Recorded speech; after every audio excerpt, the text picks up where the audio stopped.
Hi అండి, good morning. ఈరోజు సింపుల్గా పాయసం చేసుకుందామా. రథసప్తమి కాబట్టి స్వామివారికి నైవేద్యం ప్రిపేర్ చేస్తున్నానండి. 5 పిరికళ్ళ రైస్ శుభ్రంగా కడిగి నానబెట్టుకున్నాను. బెల్లం పావు కేజీకి ఉందండి, కరగబెట్టుకున్నాను.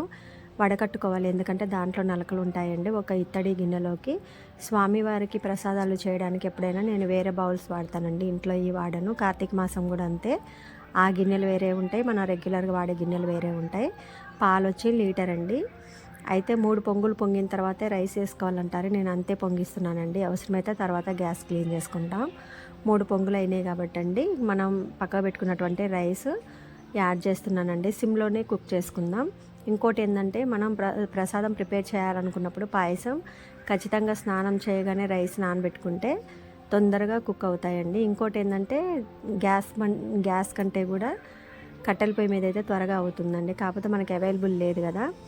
అయితే ఈరోజు అసలు పాయసంలో చిక్కుడు గింజలు వేయాలి. కాకపోతే మాకు రిలేటివ్స్ వచ్చారు, నేను బయటికి వెళ్ళలేదండి. ఎప్పుడు వేస్తా చిక్కుడు గింజలు వేస్తే స్వామివారికి ఇష్టమట, ఏది సూర్య భగవానుడి వారికి. రైస్ పొంగుతున్నాయి కదండి, కొంచెం ఇలాచి పౌడర్ యాడ్ చేసుకుందాం. అలాగే కొంచెం నెయ్యి కూడా వేసుకుందామండి. బెల్లం కరిగింది కదండి, వడకట్టి పక్కన పెట్టుకుందాము.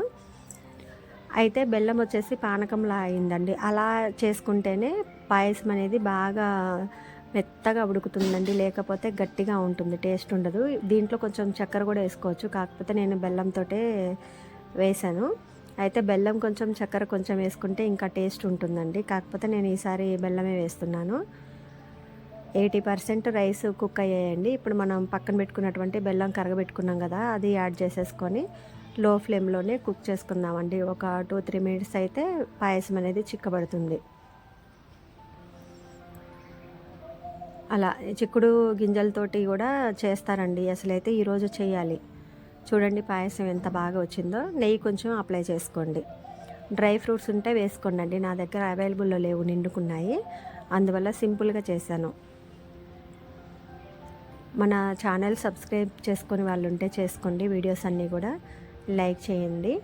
పాయసం ఎలా ఉందో కామెంట్ రూపంలో తెలియజేయండి. Thanks for watching. ఈ మధ్య పికిల్స్ పెట్టానండి, అవి కూడా ఒకసారి చూడండి. Thanks for watching.